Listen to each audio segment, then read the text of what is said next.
तमीज अंधा है क्या? Sir I am so sorry, मैं बस यहाँ एड्रेस पूछने आया था, मैं निकलता हूँ, सॉरी सर। दिनेश शिवाय को पहचान ना ले इसलिए वो जल्दी वहां से निकल गया। तभी दिनेश जी की नजर वहां रखे पेन पर पड़ी। पेन पे बने उस एस को देख के उनके पैरों तले जमीन खिसक गई।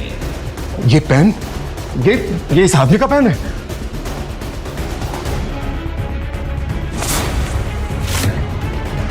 मिस्टर शिवाय 3 साल से कहाँ थी? हमारी कंपनी खरीदने आए थे क्या? क्या कंपनी खरीदने? उस आदमी को देख के आपको ऐसा लगता है कि वो एक समोसा भी खरीद सकता है? द रियलिटी इज कि वो मेरी फ्रेंड नंदिनी का हस्बैंड है। कोई काम वाम नहीं है उसके पास, तो मैंने सोचा उसे कुछ काम दे दूं। तो आपने उसको डांट दिया तो वो चला गया यहाँ से। तुम्हारा दिमाग खराब हो गया यश। इस पेन को देख रहे हो? इस निशान को देख रहे हो? ये निशान उन्हीं लोगों का होता है जिनके पास। कुछ कहते कहते दिनेश जी रुक गए, मगर ये सब सुनकर अब यश की भी हालत खराब हो गई। उसने अपने चाचा के चेहरे पर ऐसा डर पहली बार देखा था। सर आप किसकी बात कर रहे हैं? आप शिवाय को क्या समझ रहे हैं? मैडम, क्या आप सचमुच नहीं जानते कि आपके हस्बैंड कौन है? मैं समझ नहीं पा रहा हूँ कि मैं आपको ये बात बताऊं भी या नहीं। इसका मतलब शिवाय सर उज्जैन में है। कुछ बड़ा होने जा रहा है। मुझे अपनी टीम को अलर्ट करना पड़ेगा। मैडम, ये लीजिए शिवाय सर का पेन। दिनेश जी की बातें सुनकर नंदिनी की हालत खराब हो गई। आखिर मतलब क्या है इन सब बातों का? कौन है ये शिवाय? दिनेश अंकल तो एक्स आर्मी में हैं, वो उससे क्यों डर रहे हैं? नंदिनी घबराई हुई वहां से घर पहुंची और गुस्से से बोली, शिवाय कौन हो तुम? मैं तुम्हारा पति शिवाय महेश्वरी। बकवास बंद करो। ये पेन और इस पर बना ये निशान, क्या मतलब है इसका? तुम्हारे वहां से जाने के बाद इस पेन और इस निशान को देखकर दिनेश जी पसीना पसीना हो गए। हो कौन तुम, बताओ मुझे। ये पेन तो मुझे वो बंदर छाप धनपंजन के साथ फ्री में मिला था। ये तो मैंने यूज भी आज पहली बार किया है। ऐसा भी तो हो सकता है कि दिनेश जी ने इस पेन पर बने निशान को कुछ और समझ लिया हो। वरना तुम ही बताओ नंदिनी, अगर ये पेन इतना जरूरी होता तो क्या मैं उसे वहां छोड़कर आता? क्या नंदिनी मान जाएगी शिवाय की ये बात? कैसे एक पेन को देखकर बड़े आदमी के छूट गए पसीने? क्या यही है वो पेन जो लाएगा शिवाय का राज सबके सामने? जानने के लिए डिस्क्रिप्शन में दी गई लिंक पर क्लिक करें और डाउनलोड करें पॉकेट FM ऐप। तभी नंदिनी को किसी का फोन आ गया और वो वहां से चली गई। अगली शाम नंदिनी की कॉलेज रीयूनियन पार्टी थी। हाय Nandini, you're looking so pretty। पर ऐसी भी क्या जल्दी थी कि तू ज्वेलरी पहनना भूल गई? ओप्स, सो सॉरी, मैं तो भूल ही गई थी। तेरा पति तुझे चप्पल तक दिला नहीं सकता तो नेकलेस तो दूर की बात है। खैर देखो, मेरे पति ने कल रात ही मुझे 3 करोड़ की नेकलेस गिफ्ट की है। सही लग रही है ना? पिछले कुछ दिनों से उसकी कंपनी बड़े लॉस में चल रही थी और वो किसी इन्वेस्टर की तलाश में थी। इस पार्टी में उसका अमीर क्लासमेट देव भी आया था, जो कॉलेज के दिनों में उस पर लाइन मारता था। उसने सोचा क्यों ना वो देव से ही कंपनी में इन्वेस्टमेंट करा लेगी। हाय देव।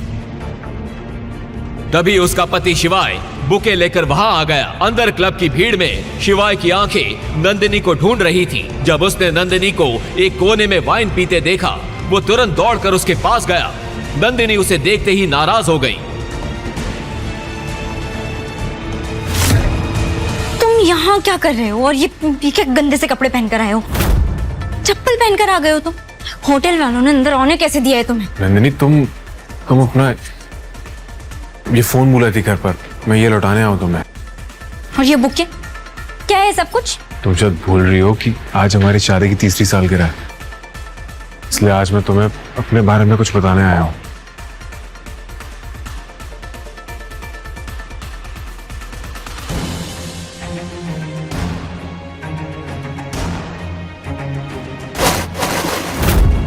वहां खड़ा हर शख्स अब शिवाय, देव और नंदिनी को देख रहा था।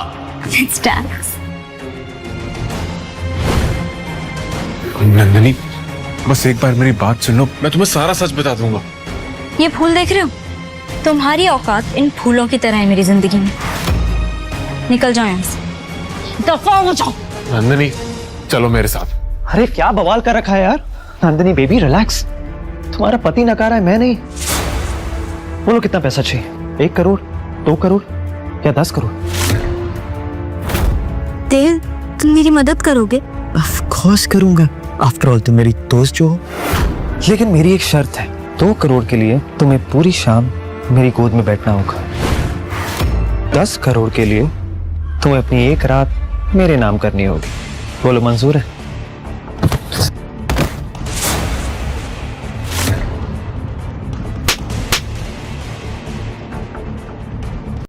आदमी, ये क्या किया तुमने? तुम्हारा दिमाग खराब है क्या?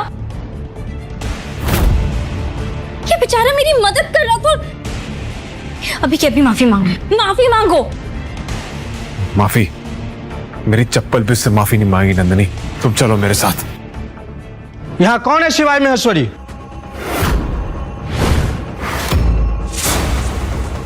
मैं हूं शिवाय महेश्वरी, और अगर मरना नहीं चाहते तो निकल जाओ यहां से अपने चंडू मंडू को लेकर।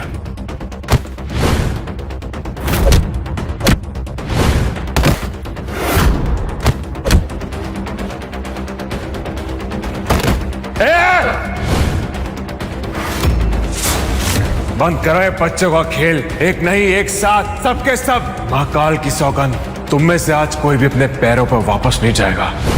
आओ।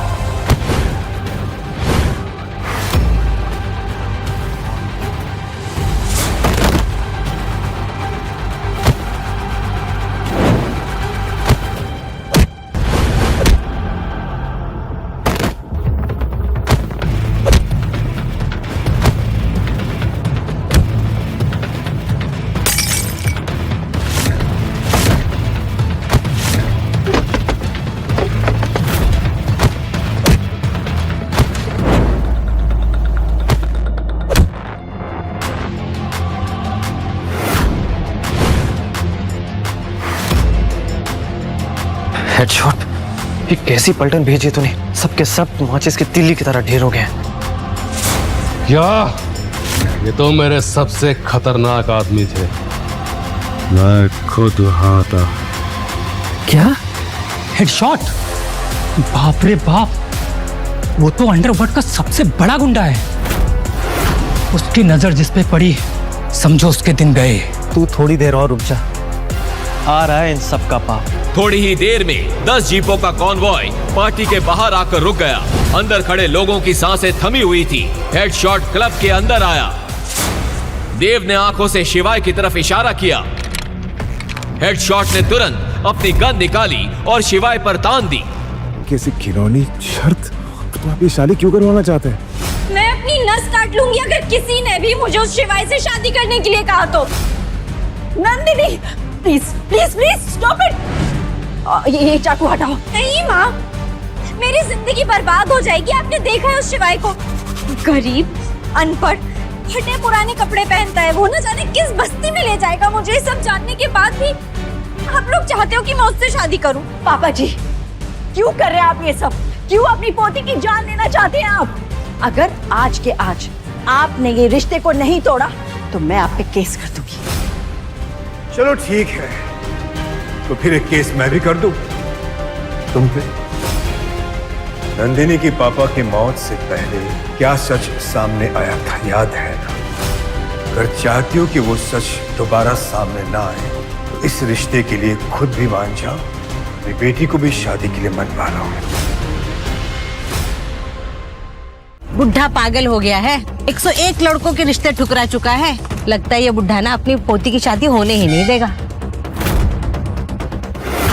अरे 100 क्या 500 लड़कों के रिश्ते ठुकरा सकता है ये। और ये बुढ़ा कोई आम बुढ़ा नहीं है, देश का सबसे रईस बुढ़ा है ये। बजाज इंडस्ट्रीज का मालिक है मुकेश बजाज। और ये जब किसी भी शख्स से अपनी पोती की शादी करवाएगा ना तो पूरी दुनिया देखते रह जाएगी। मैडम जी, इस बार ऐसे रिश्ते लेकर आए नंदिनी बिटिया के लिए कि आपको पसंद आएगा ही।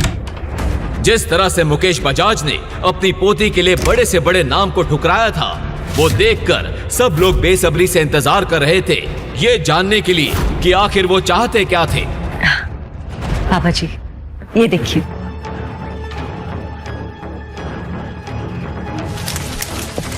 ये ऐसे लड़के ढूंढ के लाए हो मेरी पोती के लिए। Get out. पापा जी, क्या आप मेरी बेटी को जिंदगी भर कवारी रखना चाहते हैं? इतने सारे रिश्ते आ रहे हैं, आप सबको मना क्यों कर रहे हैं? What's the problem? इनमें से कोई भी हमारी नंदिनी के लायक नहीं था। जब नंदिनी के लायक कोई लड़का मिल जाएगा तब करवा देंगे उसकी शादी। अच्छा, लायक नहीं है? यश मल्होत्रा, मल्होत्रा इंडस्ट्रीज का इकलौता वारिस। उसके पहले जो लड़का आया था वो अगले ही महीने क्रिकेट टीम का कैप्टन बनने वाला है, और उसके पहले जो आया था वो लड़का हमारे प्रधानमंत्री का भतीजा था। हाय दादाजी। हाँ बेटे। डन। तो क्या हुआ? नंदिनी मुकेश बजाज की इकलौती पोती है। उसके लिए मैं ऐसा लड़का ढूंढूंगा जिसे देखकर दुनिया देखती रह जाएगी। पता नहीं कौन से राज्य का राजकुमार ढूंढ रहे हैं आप मेरी बेटी के लिए। तुझमें अक्ल है या नहीं है? नहीं मालिक। 1000 रुपए का जूता खराब कर दिया। सफेद जूते पे कोई काला पॉलिश करता है? माफ कर दीजिए मालिक, गलती तो इंसान से होती है ना। गलती कर रहा है, ऊपर से सामान भी लड़ा रहा है। रहने दीजिए मालिक, बच्चा है बेचारा, गलती हो गई, माफ कर दीजिए। अब तू मुझे सिखाएगा किससे किस तरह बात करनी है? औकात में रह के बात कर मुझसे। तू भी इस दुकान में जूते पॉलिश का ही काम कर रहा है, और तुझे इस पर बहुत दया आ रही है ना? ये ले, अब ये जूता तू साफ करेगा। चल साफ कर। और तू मेरा मुंह क्या देख रहा है? अंदर जा।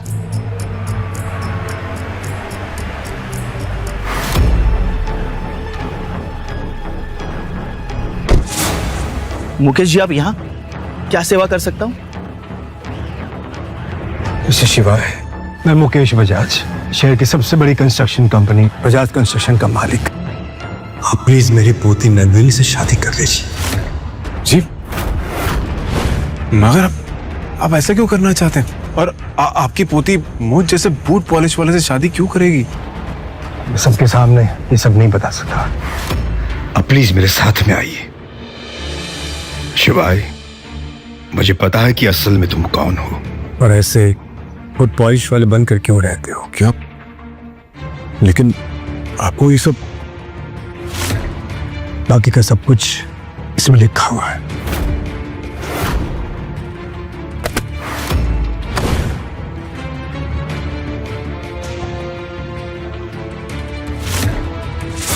लेकिन शादी के बाद तलाक की ऐसी घिनौनी शर्त, तो आप ये शादी क्यों करवाना चाहते हैं? और आपको मेरे बारे में सब कैसे पता? शादी के बाद तुम्हें सब पता चल जाएगा।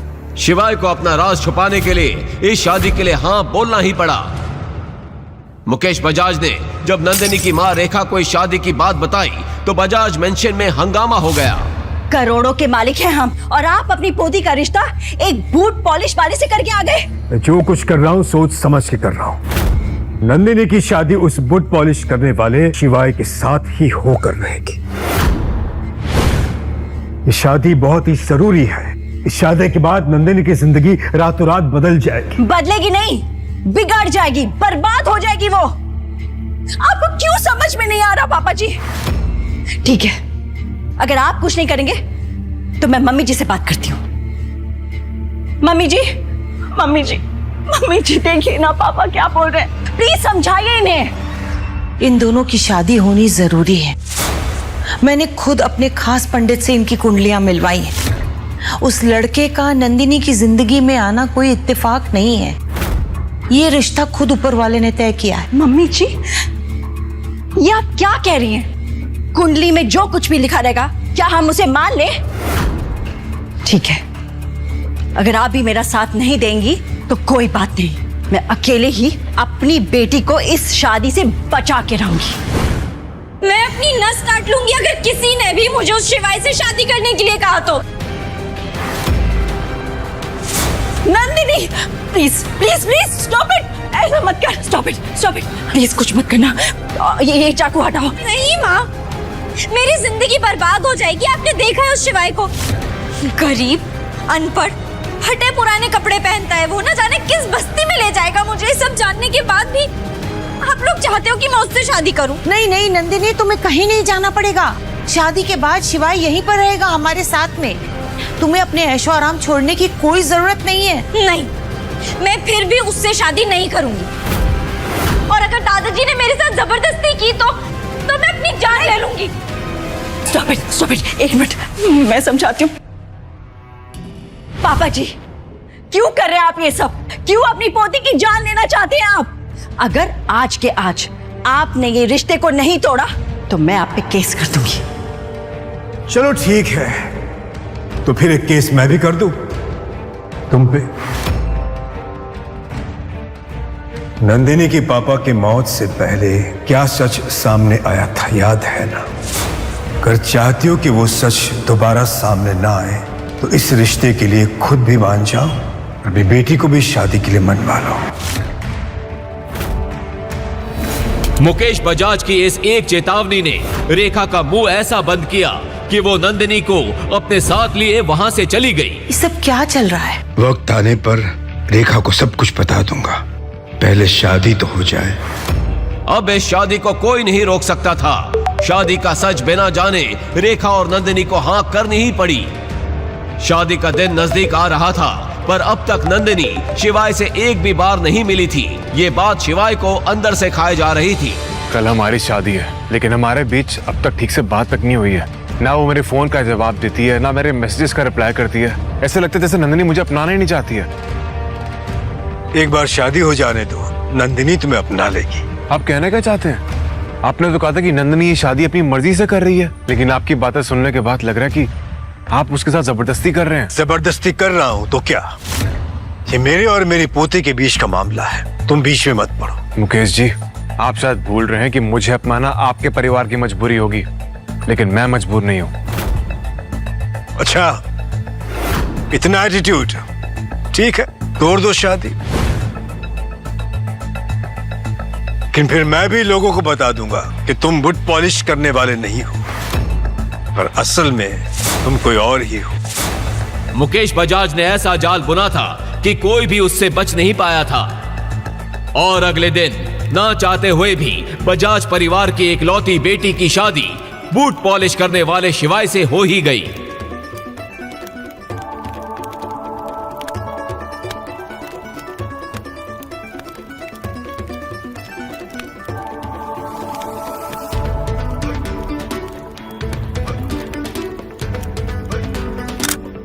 अब तो बता दीजिए, आप क्यों चाहते रहे हम दोनों को इस रिश्ते में बांधना? बताइए कि मेरी जिंदगी बर्बाद करके क्या हासिल हुआ है आपको? बेटा, इस शादी मैंने इसलिए करवाई क्योंकि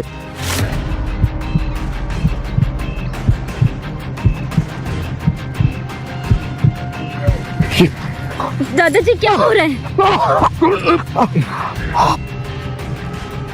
दादाजी क्या हो रहा है? शिवाय, शिवाय कुछ करो नहीं कि क्या हो रहा है? उठिए दादाजी, प्लीज उठिए। नंदिनी, तुम्हारे दादाजी नहीं रहे। मगर दादाजी के मरने के अगले ही दिन से शिवाय के बुरे दिन शुरू हो गए। नंदिनी और उसकी माँ आए दिन उसकी बेइज्जती करते। कभी शिवाय से बर्तन धुलवाए जाते, कभी घर का पोछा लगवाया जाता। एक दिन नंदिनी की कॉलेज की पुरानी दोस्त रिया घर आई। तूने क्या नया नौकर रख लिया है घर के लिए?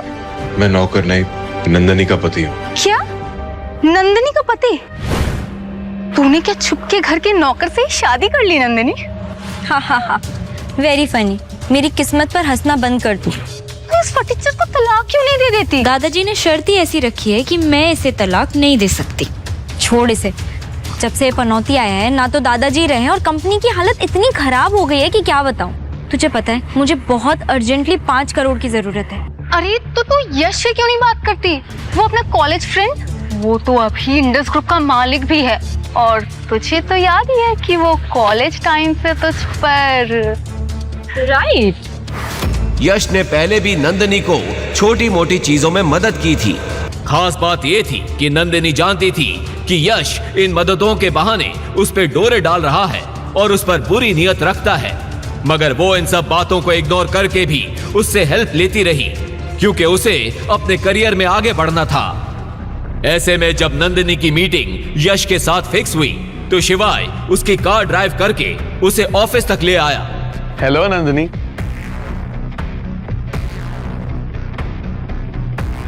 इतनी देर कैसे लग गई तुम्हें? सब ठीक तो है? All okay? यहाँ all okay. I am so sorry, मैं ट्रैफिक में फंस गई थी। कोई बात नहीं, इट्स ओके। कम। वैसे ये कौन है तुम्हारा ड्राइवर? मैं नंदिनी का पति शिवाय। हो पति, husband. Hi, I am sorry शिवाय, एक्चुअली मुझे पता नहीं था। वैसे तुम करते क्या हो? क्या बिजनेस है तुम्हारा? वो दरअसल मेरे पास काम नहीं है। मैं दरअसल जरा पढ़ा लिखा नहीं हूं तो। ये गरीब फटीचर को नंदिनी जैसी लड़की मिल गई, वाह। खैर मेरे लिए तो अच्छा ही है। अब इसे जाल में फंसाने के लिए बस थोड़े से पैसे फेंकने की जरूरत है। अरे कोई बात नहीं, मैं नंदिनी के लिए इतना तो कर ही सकता हूँ। ऐसे हमारी कंपनी में एक जगह खाली है, बताओ करोगे काम? डोंट वरी, तुम नंदिनी के हस्बैंड हो, मैं तुम्हें अच्छा काम ही दूंगा। Oh shit, I am so sorry Nandini, मेरी एक अर्जेंट मीटिंग है, मुझे जाना होगा। मैं तुमसे कल मिलता हूँ। बाय।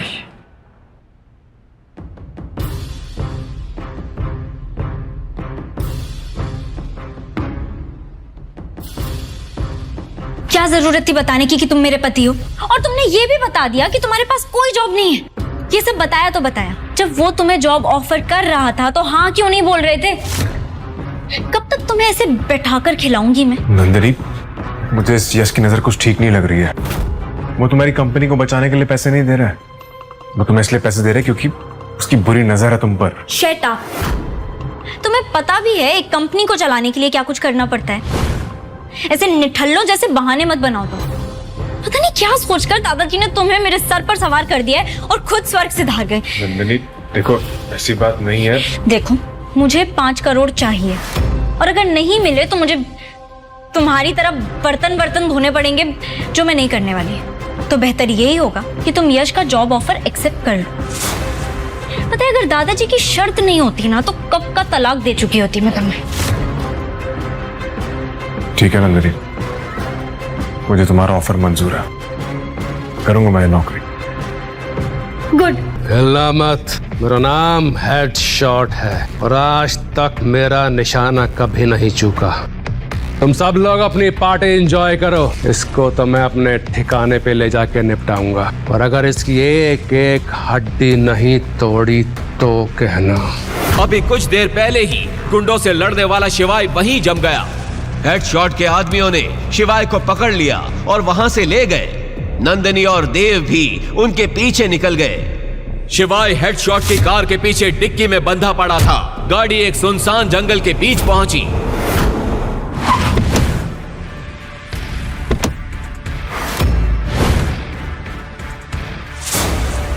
जैसे ही उन्होंने डिक्की खोली, सबके चेहरे का रंग उड़ गया। शिवाय वहां से गायब था।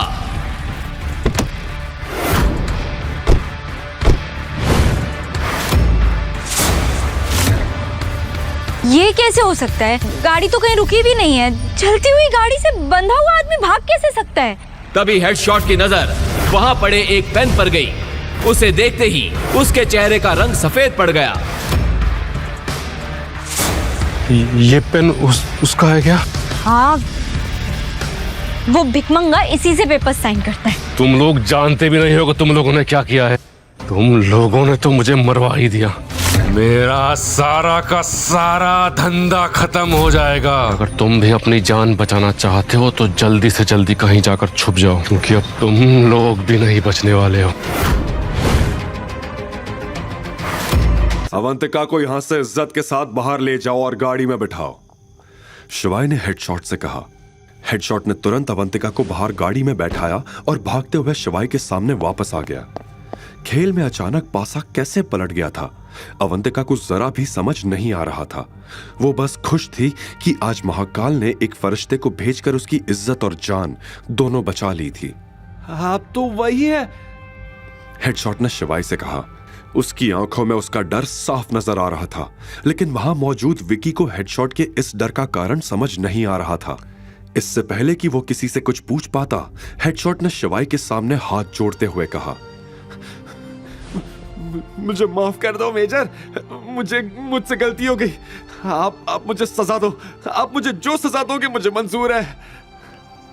उसकी ऐसी हालत देखकर शिवाय आराम से सोफा पर बैठा लाइटर से खेलते हुए मुस्कुरा रहा था। ये वही लाइटर था जो हेडशॉट ने 5 साल पहले उस लड़ाई के बाद देखा था, जिसमें मेजर ने अंडरवर्ल्ड किंग को हराया था। उस लाइटर पर मेजर गुदा हुआ था। कुछ सेकंड्स के बाद शिवाय ने लाइटर को टेबल पर रख दिया और हेडशॉट की तरफ देखते हुए विकी को सुनाने के लिए बोला, यहां पर अभी कुछ लोग कुछ कह रहे थे। क्या कह रहे थे?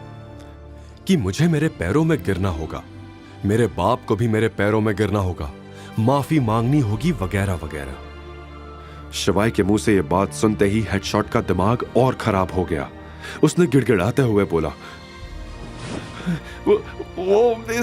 इसका दिमाग खराब हो गया था मेजर, कुछ भी बकवास किए जा रहा था। और तुम शायद अवंतिका को मारने भी वाले थे। गलती हो गई मेजर। हेडशॉट ने अपने दोनों हाथ जोड़ दिए।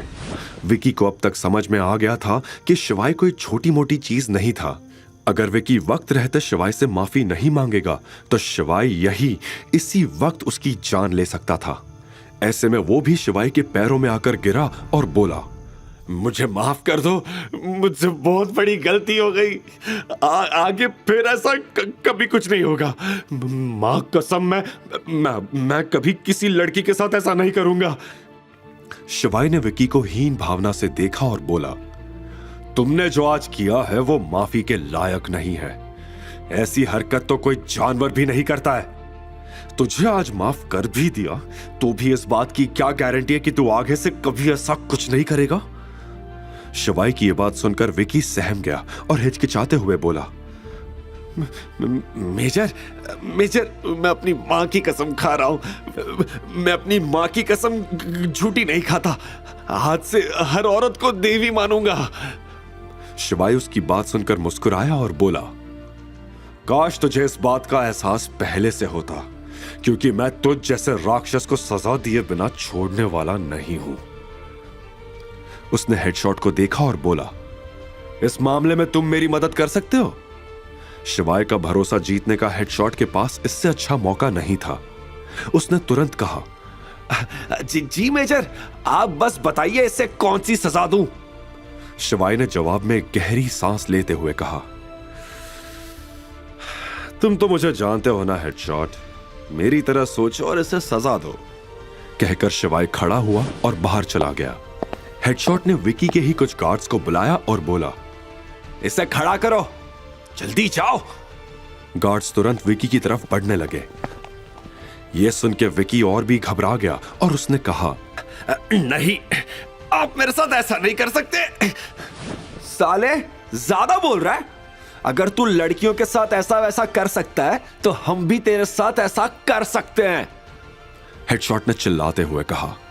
इधर नाइट क्लब के बाहर अवंतिका पहले से ही शिवाय की गाड़ी में बैठी थी।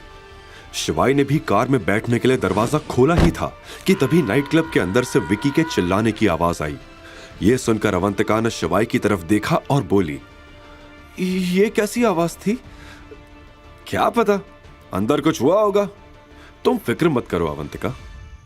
और उसने अपनी गाड़ी चालू कर ली। वैसे तुम हो कौन और तुम्हें किसने बताया कि मैं यहां हूं?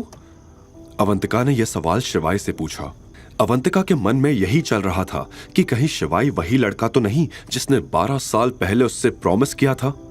इससे पहले कि शिवाय अवंतिका की इस बात का जवाब दे पाता, अवंतिका का फोन बज उठा। यह रेखा का फोन था। उसका नाम देखते ही अवंतिका का गुस्सा 7वें आसमान पर चढ़ चुका था। फिर भी अवंतिका ने फोन उठाया और उधर से रेखा ने कहा, बेटा, मैंने बस यही पूछने के लिए फोन किया था कि तू अभी विकी के साथ ही है ना? उसका यह सवाल सुनते ही अवंतिका भभक उठी और चिल्लाते हुए बोली, आप जैसी औरत मैंने अपनी जिंदगी में नहीं देखी। मैं आपकी बात मान के यहाँ आई और यहाँ आकर मुझे पता चला कि आपने मुझे उस हैवान को बेच दिया है। यह सुनते ही रेखा का भी पारा गर्म हो गया। वो समझ गई थी कि अवंतिका विकी के साथ नहीं थी। ऐसे में उसने कहा, तुम मेरे ऊपर चिल्ला रही है? तुझे तो मुझे शुक्रिया कहना चाहिए था, वरना तुझे विकी जितना अमीर आदमी क्या कभी मिल पाता? ये सब आपने मेरी जिंदगी बनाने के लिए नहीं, अपनी जिंदगी बनाने के लिए किया है। पैसे लिए आपने उससे मेरे बदले में। लेकिन तेरी प्यारी दादी को तो सब पता ही था ना, उन्होंने ही तुझे समझाया था वहां जाने के लिए। आप सभी लोग एक जैसे ही हो। ये कहते हुए अवंतिका का गला भर आया था, उसकी आंखों से आंसू टपकने लगे थे। शिवाई जो कि बगल में बैठा था वो सारी बातें सुन रहा था। उसे भी अवंतिका के लिए बुरा लग रहा था। उससे रहा नहीं गया और उसने अवंतिका के कंधे पर हाथ रखते हुए कहा, अवंतिका रिलैक्स, तुम अब सेफ हो, फिक्र मत करो। रेखा ने शिवाई की यह आवाज पहचान ली थी। उसने गुस्से में कहा, तू इसके साथ क्या कर रहा है? नंदिनी को डिवोर्स देने के बाद भी हमारा पीछा नहीं छोड़ेगा क्या? रेखा की यह बात सुन के अवंतिका शॉक्ड हो गई। उसने सपने में भी यह नहीं सोचा था कि शिवाय और कोई नहीं बल्कि नंदिनी का एक्स हस्बैंड था। लेकिन अब अवंतिका को रेखा की एक भी बात नहीं सुननी थी और अवंतिका ने कॉल काट दिया। पर अभी भी अवंतिका के आंसू नहीं रुके थे। उसके दिल में बहुत कुछ था जो वो बाहर निकालना चाहती थी। जब उससे रहा नहीं गया तो उसने रोते हुए कहा, मेरी जिंदगी खराब है। पहले तो मुझे उस लड़के ने धोखा दिया जिसके इंतजार में मैं पागलों की तरह बजाज फैमिली की हर बात मानती रही, इस उम्मीद में कि एक दिन वो लड़का आएगा। लेकिन मैं ही पागल थी जो उसकी बातों में आ गई। और अब ये दादी। अवंतिका को यह कहते सुनकर शिवाय का दिल उसके लिए टूट रहा था। उसने अवंतिका की तरफ देखते हुए कहा, महाकाल जो भी करते हैं अच्छे के लिए ही करते हैं, वो तुम्हारा बुरा कभी नहीं करेंगे। शिवाय ने समझाया और अवंतिका को अपने आंसू पोंछने के लिए रुमाल दे दिया। उसने शिवाय से रुमाल लिया और अपने आंसू पोंछने लगी। अब अवंतिका भी थोड़ी शांत थी। उसने पहले एक नजर शिवाय को देखा और फिर एक गहरी सांस लेते हुए बोली, आई एम सॉरी, मैंने तुम्हें ठीक से थैंक यू तक नहीं बोला। आज तुम टाइम पर नहीं आते तो मेरी जिंदगी बर्बाद हो जाती। अच्छा, लेकिन मुझे तो लग रहा था कि मुझे आने में काफी देर हो गई। बीते 3 सालों को याद करके शिवाय ने धीमी आवाज में कहा। अवंतिका शिवाय की बात सुन नहीं पाई। उल्टा उसने शिवाय से पूछा, तुम वही हो ना जिसकी बातें ऑलमोस्ट पूरे शहर में होती है? निकम्मा हस्बैंड, राइट? सॉरी, एक्चुअली लोग तुम्हारे बारे में यही कहते हैं, लेकिन मुझे तो तुम कहीं से भी निकम्मे नहीं लगे। बल्कि तुम जैसा हस्बैंड किसी लड़की को मिल जाए तो उसकी जिंदगी जन्नत हो जाए। यह सुनकर शिवाय शर्मा गया और उसने एक नजर अवंतिका पर डाली। फिर बात का रुख मोड़ते हुए अवंतिका ने वो सवाल पूछा जो वो जानने के लिए बेसब्र थी। और तुम्हें कैसे पता चला कि मुझे विकी के पास भेज दिया गया है? तुम्हारे किसी रिश्तेदार को बात करते हुए सुन लिया था। अब मैडम, अगर आपके सारे सवाल खत्म हो गए हो तो क्या मैं खुद सवाल पूछ सकता हूं? अवंतिका यह सुनकर शिवाय की तरफ देखने लगी। तुम ठीक हो ना अवंतिका? शिवाय की आवाज में हल्की चिंता थी। अवंतिका ने धीरे से हां में सिर हिला दिया। वैसे तुम रहती कहां? तुम्हें कभी बजाज मैंशन में देखा नहीं। हॉस्टल में? हॉस्टल में क्यों?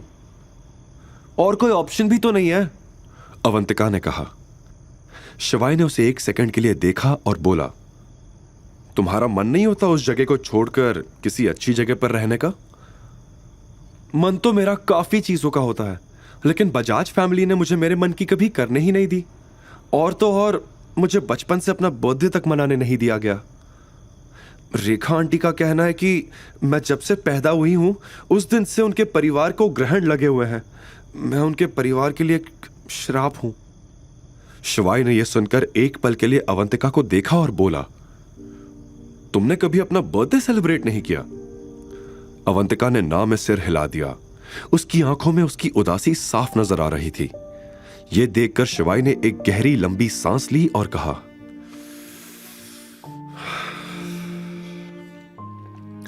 अब तुम्हारे साथ कभी कुछ गलत नहीं होगा। शिवाय ने मन ही मन अवंतिका से वादा करते हुए कहा। कुछ देर के बाद दोनों अवंतिका के हॉस्टल पहुंच चुके थे। जब अवंतिका शिवाय को सी ऑफ करके हॉस्टल के गेट पर पहुंची तो गेट पे वार्डन ने अवंतिका को रोका और डांटते हुए बोली, कितनी बार बोला है कि टाइम पर नहीं आई तो सारी रात बाहर रहना पड़ेगा? सॉरी, कल से नहीं होगा। अवंतिका ने सिर नीचे करके कहा।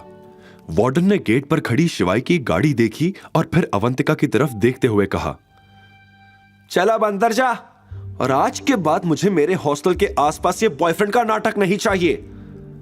कार में बैठे शिवाई को ये सारी आवाजें सुनाई दे रही थी। वो वार्डन की ये बातें सुन तिलमिला गया। फिर सोचने लगा कि वो अब अवंतिका की जिंदगी में कुछ गलत नहीं होने देगा। जिस लड़की का उसने इतने सालों से इंतजार किया, आज शिवाई को वो मिल चुकी थी। तुरंत शिवाई ने अपना फोन निकाला और एक कॉल मिलाया। दिनेश जी, इंदौर का सबसे शानदार होटल बुक करिए। ओके सर, किस डेट और किस ओकेजन के लिए? 28 दिसंबर, बर्थडे सेलिब्रेशन। डन सर, समझ गया मैं। अच्छा सुनो, एक और काम है तुम्हारे लिए। शिवाई ने दिनेश को कुछ इंस्ट्रक्शंस दिए और कॉल कट होते ही शिवाई सोचने लगा, अवंतिका के साथ अच्छा नहीं हुआ। बजाज फैमिली को तो अब मैं दिखाऊंगा। अगले दिन सुबह नंदिनी की मां रेखा का फोन बजा। उसने फोन रिसीव किया तो पता चला कि यह इंडस ग्रुप के एक सेक्रेटरी का कॉल था। गुड मॉर्निंग मिसेस बजाज, मैंने ये बताने के लिए कॉल किया है कि आपको आपकी बेटी की बर्थडे पार्टी की बिल्कुल फिक्र करने की जरूरत नहीं है।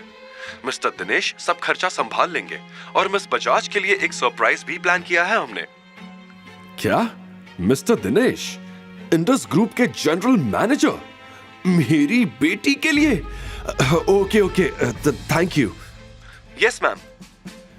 रेखा ने जैसे ही कॉल काटा वैसे ही वो खुशी से झूम उठी कि तभी रेखा के फोन पर एक न्यूज हेडलाइन की तरह नोटिफिकेशन आई।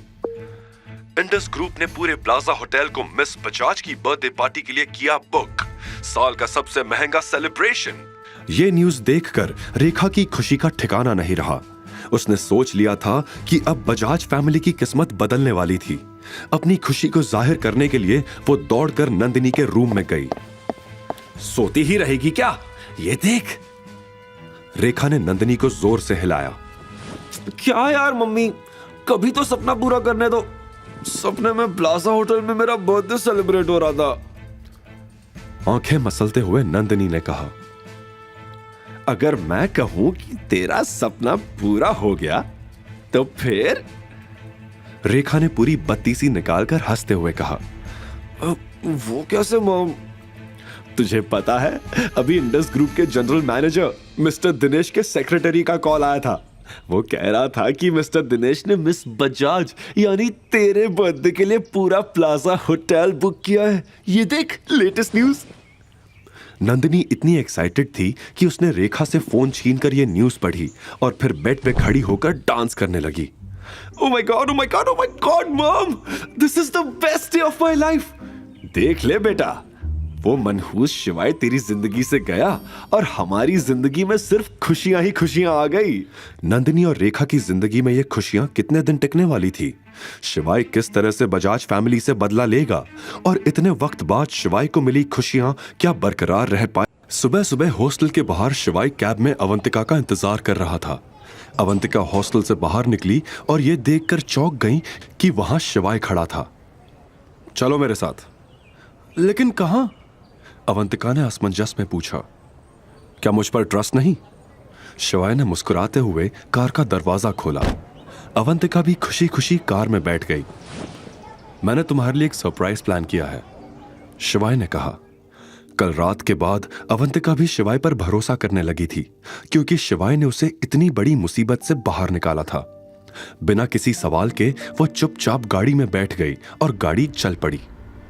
तकरीबन आधे घंटे में वो दोनों इंदौर शहर के सबसे पॉश एरिया निपानिया पहुंच गए, जहां एक से बढ़कर एक ऐसी इमारतें थी जिन्हें देखकर आंखें खुली की खुली रह जाए। अवंतिका भी ये देखकर एक पल के लिए दंग रह गई। फिर उसने शिवाय से पूछा, तुम मुझे यहां क्यों लाए हो? ये तो हाई एंड रेजिडेंशियल एरिया है। घर लेना तो दूर की बात है, मैं यहां का किराया भी अफोर्ड नहीं कर सकती। तुम ज्यादा मत सोचो और चलो मेरे साथ, शिवाय ने प्यार से मुस्कुराते हुए कहा। अवंतिका ने फिर शिवाय को टोकते हुए कहा, क्या तुम यहां मेरी नौकरी लगवाओगे? मैंने सुना है यहां पैसे तो अच्छे मिलते हैं, पर मेरी क्वालिफिकेशन इतनी नहीं है कि मुझे यहां नौकरी मिल सके। तुम समझ रहे हो ना? अवंतिका की इतनी दिल दहला देने वाली बातों का वो क्या जवाब दे, ये शिवाय समझ नहीं पा रहा था। उसने गहरी सांस लेकर कहा, तुम एक बार अंदर तो चलो, फिर तुम्हें सब पता चल जाएगा। इतने सालों तक जिल्लत भरी जिंदगी जीने के बाद अवंतिका को अच्छी चीजों की बिल्कुल भी उम्मीद नहीं थी। इसी वजह से ये बात उसकी सोच से भी परे थी कि आज शिवाय उसके लिए यहां घर खरीदेगा। वो दोनों अंदर गए। आगे अवंतिका चल रही थी और पीछे पीछे शिवाय। अवंतिका को देखते ही सेल्स वुमन खुश हो गई। आज अवंतिका ने हल्के गुलाबी रंग की कुर्ती पहनी थी। उसके बाल हवा में लहराते हुए उसके चेहरे को छू रहे थे। कल तक उसकी आंखों में जो डर था वो आज एक अलग चमक में बदल चुका था। सेल्स वुमन ने खुद से कहा, फाइनली आज एक अच्छा घर बिक जाएगा, मेरे कमीशन का इंतजाम हो जाएगा। लेकिन जैसे ही उसने अवंतिका के पीछे देखा, उसके चेहरे का रंग उड़ गया। उसे लगा था कि लड़की इतनी सुंदर लग रही है तो साथ में आने वाला आदमी भी अमीर होगा। लेकिन शिवाय की हालत देखते ही वो समझ गई कि ये बस दूर से घर देखने आए थे, खरीदने नहीं, क्योंकि इतने महंगे घर खरीदने की औकात उनकी लग नहीं रही थी। हेलो मैम, हेलो सर, क्या आप यहाँ घर देखने आए हैं? आई थिंक आप गलत जगह पर आ गए हैं। यहाँ के मकान बहुत महंगे हैं। आप प्लीज किसी सस्ते एरिया में जाकर विजिट कीजिए, थैंक यू। यह कहकर सेल्स वुमन जाने के लिए मुड़ने लगी। अवंतिका का सिर शर्म से झुक गया। तभी शिवाय ने सेल्स वुमन को रोकते हुए कहा, मैडम, मुझे इस एरिया का सबसे महंगा विला दिखाइए। यह सुनते ही वहां खड़ा हर शख्स दंग रह गया और शिवाय को घूर कर देखने लगा। तभी सेल्स वुमन बोली, सर, आपको पता होगा कि यह एरिया इंदौर का सबसे पॉपुलर एरिया है और यहां सबसे महंगा घर 3 करोड़ का है, जिसमें आपको 50% पहले ही जमा करना होगा। सेल्स वुमन की यह बात सुनते ही शिवाय ने कहा, तो क्या, जो भी है मैं खरीदूंगा, मुझे घर दिखाओ। मुंह बनाते हुए सेल्स वुमन ने शिवाय को देखा और बोला, सर, आप पक्का घर लेना चाहते हैं ना? क्योंकि हम बहुत कम लोगों को यहां एंटरटेन करते हैं। लेकिन शिवाय ने बिना डरे कहा, आपको लगता है हम यहां टाइम पास करने आए हैं? आप हमें दिखा दो, हम अभी ले लेंगे। अब सेल्स वुमन को गुस्सा आ रहा था। उसने इतना जिद्दी इंसान आज तक नहीं देखा था। वो सोचने लगी कि क्या बहाना बनाकर शिवाय को ऑफिस से बाहर निकाले, और ये चीज अवंतिका ने उसकी आंखों में देख ली थी। उसने भी झिझकते हुए शिवाय के कान में कहा, अभी यहां से चलते हैं शिवाय, वरना ये लोग हमें धक्के मार कर यहां से निकाल देंगे। आगे की कहानी जानने के लिए देखिए अगला एपिसोड सिर्फ पॉकेट एफएम के यूट्यूब चैनल पर। और शिवाय एक विनाशक के सारे एपिसोड्स को सुनने के लिए डिस्क्रिप्शन में दी लिंक से डाउनलोड करें पॉकेट एफएम ऐप। अवंतिका तो सच से काफी दूर थी। शिवाय ने उसे बस एक नजर देखा और वो कुछ कहने ही जा रहा था कि उसी समय पीछे से एक तेज चिल्लाने की आवाज आई। मैंने बाहर लोगों को बात करते हुए सुना है कि यहाँ कोई पागल घर खरीदने आया है। शिवाय ने पीछे मुड़कर देखा तो सामने रेखा नंदिनी के साथ खड़ी थी। नंदिनी और रेखा पास की ही एक शॉप में नंदिनी की बर्थडे ड्रेस खरीदने आई थी। लेकिन मुझे बिल्कुल भी उम्मीद नहीं थी कि मेरी बेटी को तलाक देने के बाद मेरा निकम्मा दामाद अचानक इतना अमीर बन जाएगा कि करोड़ों की प्रॉपर्टी खरीद सकेगा। आसपास के लोग भी अब शिवाय को नीची नजरों से देखने लगे थे। लेकिन यह बात अवंतिका से बर्दाश्त नहीं हुई। हालांकि वह शिवाय से कल ही मिली थी, पर इतनी सी मुलाकात में ही उसे यह मालूम हो गया था कि शिवाय एक नेक दिल इंसान है। इसी वजह से उसने दांत पीसते हुए रेखा को जवाब दिया, तमीज से बात करो, अब ये तुम्हारी बेटी का पति नहीं है। अवंतिका को अपने बचाव में बोलते देख शिवाय का दिल भर आया, और शायद ये पिछले 3 साल में पहली बार हुआ था कि कोई उसके लिए भी सोचने लगा था। वो बहुत प्यार से अवंतिका को देखने लगा। ओहो, देखो तो ये भी है।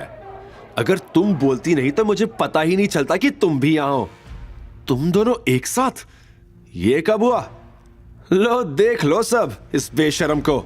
मेरी बेटी के तलाकशुदा पति के साथ अब ये गुलछर्रे उड़ा रही है। बगल में खड़ी नंदिनी भी चिल्ला पड़ी, माँ बेटी एक जैसी ही निकली। इसकी माँ ने मेरे पापा को फंसाया था और इसने मेरे पति को फंसा लिया। अपनी मां के बारे में सुनते ही अवंतिका का चेहरा उतर गया। उसकी आंखों में आंसू आ गए। शिवाय ने अवंतिका के आंसू देखकर तुरंत कहा, नंदिनी, पहले तो मैं तुम्हारा हस्बैंड नहीं, एक्स हस्बैंड हूं। और अवंतिका तुम्हारी जैसी नहीं है जो लड़कों के पीछे पैसों के लिए भागे। मुझे तो तुम माँ बेटी की हरकतों से लगता है कि अवंतिका की माँ नहीं बल्कि आप दोनों बेशर्म हो। शिवाय को भी अपना फेवर लेते देख अवंतिका ने पहली बार एक अलग सा कॉन्फिडेंस महसूस किया। उसे ऐसा लगा मानो अब उसे किसी का डर नहीं और अब वो शिवाय के साथ पूरी दुनिया जीत सकती थी। अच्छा, तो अब ये 2 कौड़ी की लड़की तुम्हारे लिए इतनी जरूरी हो गई कि तुम हमसे लड़ रहे हो? यह सुनते ही शिवाय को बहुत गुस्सा आया, लेकिन अवंतिका के कोमल हाथों ने उसे रोक लिया।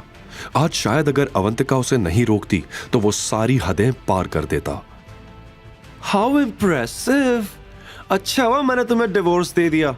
तुम्हारे जाते ही इंडस ग्रुप के जनरल मैनेजर ने इंदौर का सबसे महंगा होटल मेरे बर्थडे के लिए बुक किया है।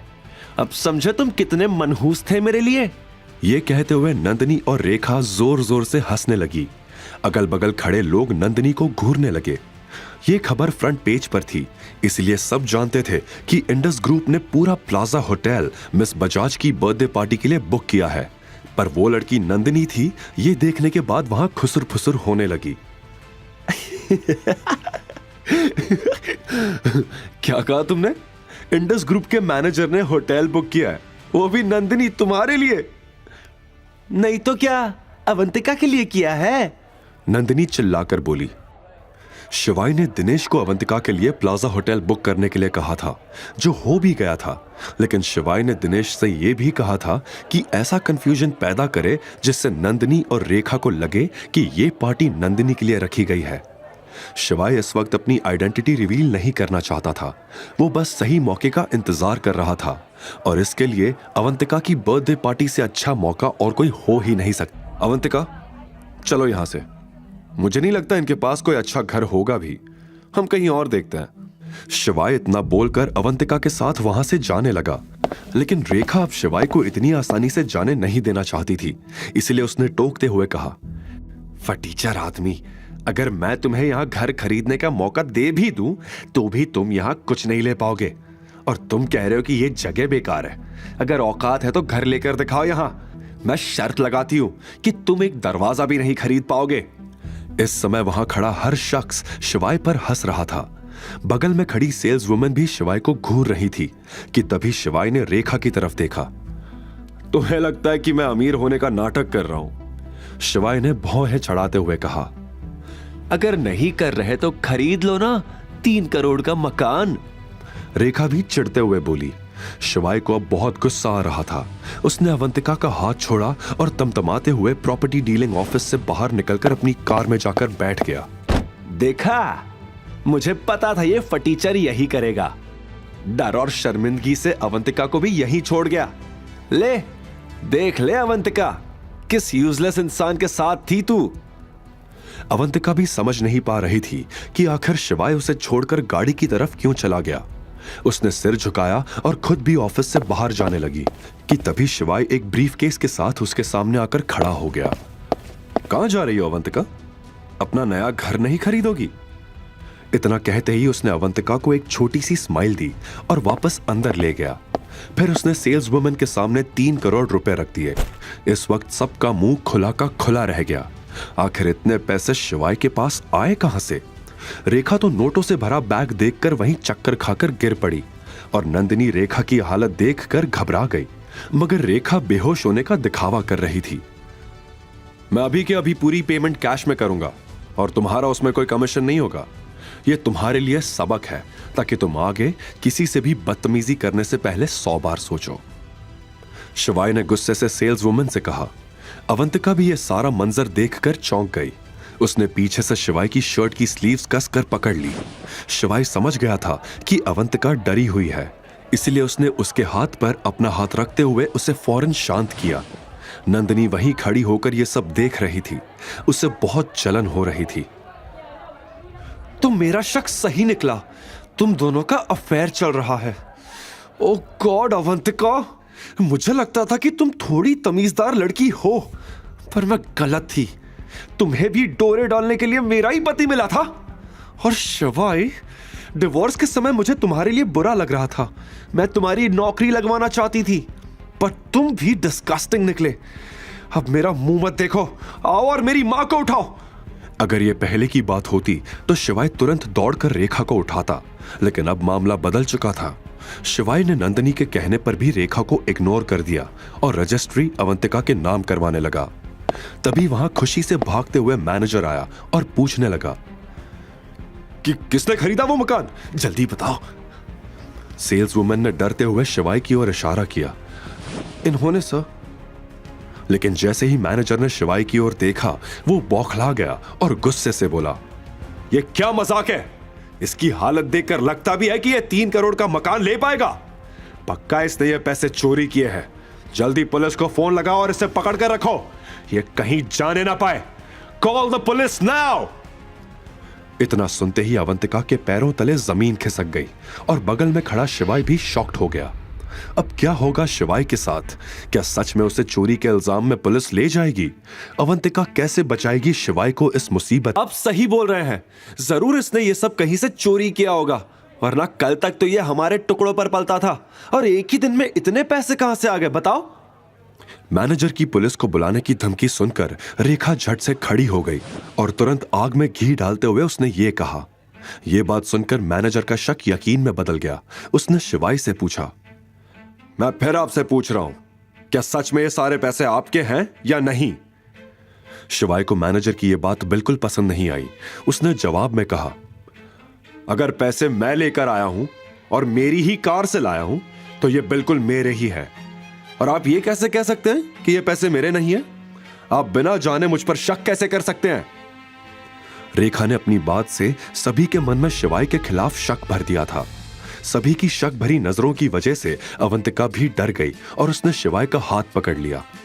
अवंतिका का शिवाय के करीब आना नंदिनी को बिल्कुल पसंद नहीं आ रहा था।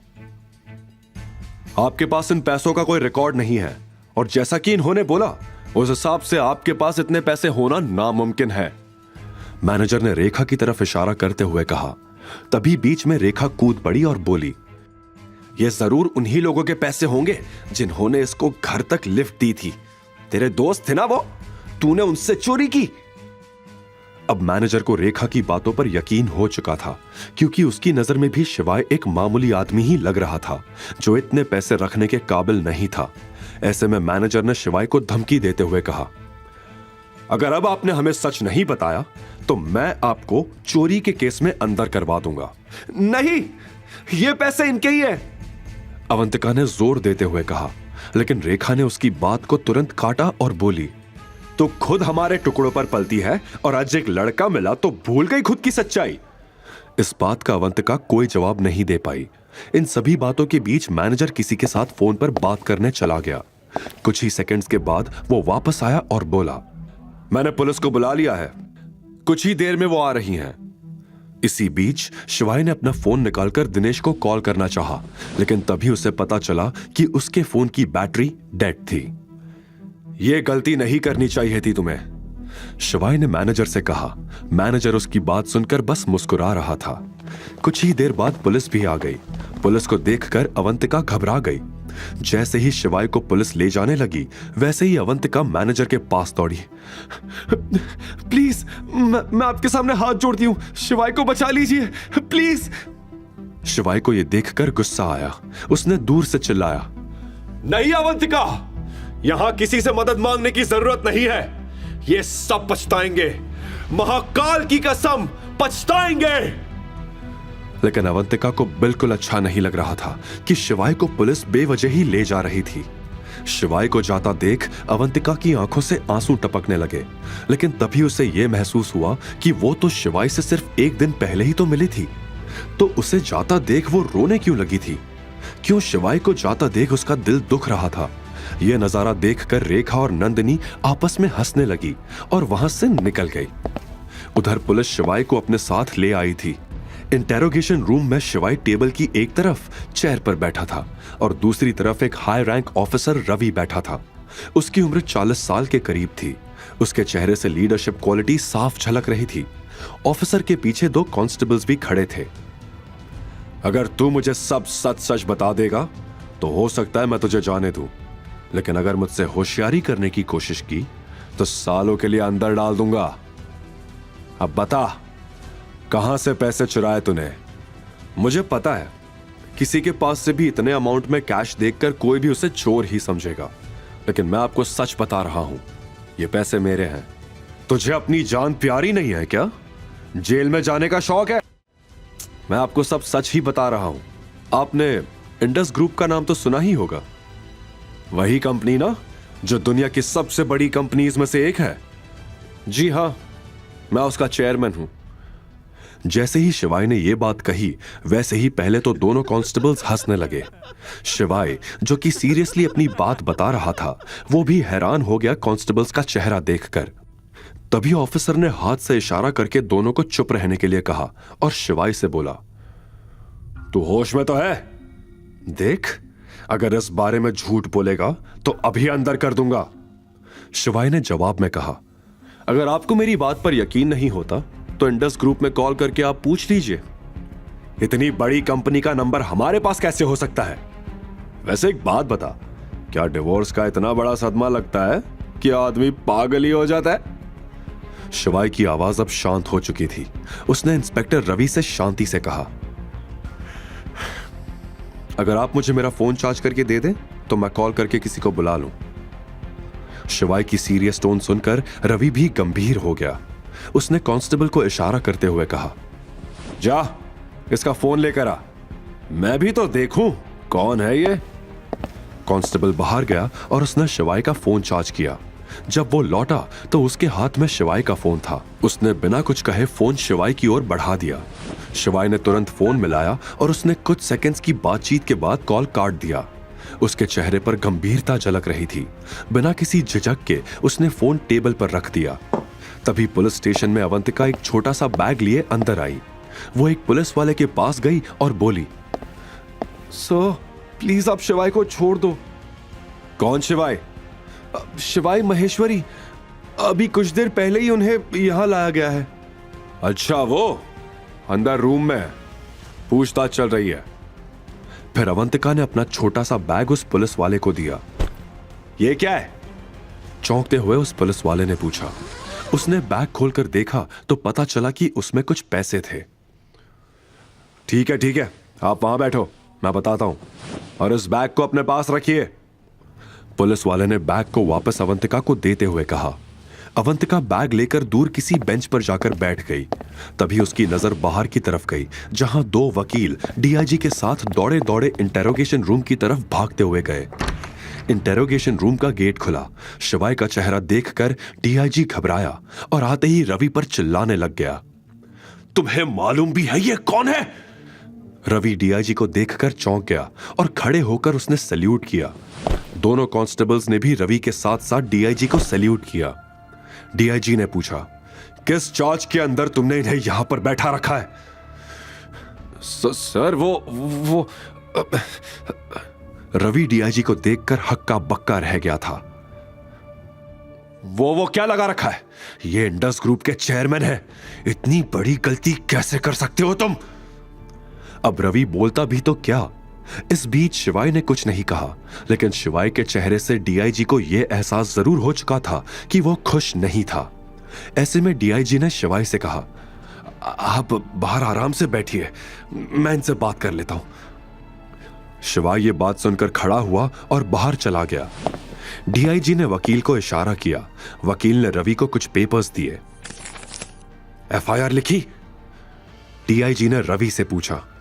सर वो मुझे पता था, दोबारा ऐसी गलती मत कर देना, वरना तुम्हारे साथ साथ मेरी भी नौकरी जाएगी। डीआईजी ने रवि को वार्न करते हुए कहा। जैसे ही शिवाय बाहर आया, वो चौंक गया ये देखकर कि अवंतिका वहां बैठी थी। अवंतिका के पास जाकर बैठने पर शिवाय ने देखा कि अवंतिका की आंखों में आंसू थे। फिर अवंतिका भी शिवाय को देखकर खुश हुई। तुम ठीक हो? मैं तो ठीक हूं, तुम ये बताओ कि तुम यहां कैसे? पहले तुमने मुझे बचाया तो अब मेरी बारी। वैसे मुझे पता नहीं था कि मैं क्या करूं, तो मैं अपनी सेविंग्स के पैसे ले आई, अवंतिका ने बताया। यह सुनकर शिवाय की आंखें भर आई। आगे की कहानी जानने के लिए देखिए अगला एपिसोड सिर्फ पॉकेट एफएम के यूट्यूब चैनल पर। और शिवाय एक विनाशक के सारे एपिसोड्स को सुनने के लिए डिस्क्रिप्शन में दी लिंक से डाउनलोड करें पॉकेट एफएम ऐप।